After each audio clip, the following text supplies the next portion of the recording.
আল্লাহ রব্বুল আলামিন সূরাতুল হিজরের 43-44 নম্বর আয়াতের মধ্যে বলেন, ওয়া ইন্না জাহান্নামা লামাউইদুহুম আজমাইন, নিশ্চয়ই জাহান্নাম তাদের প্রত্যেকেরই প্রতিশ্রুত স্থান হবে।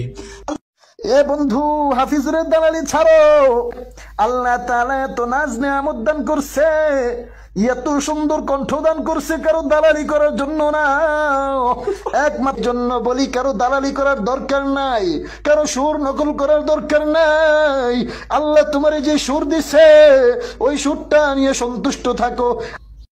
এরে তুই যে আমারে নসিহত করলি, তোর গলায় তো হাফিজুরের আওয়াজ শোনা যায়।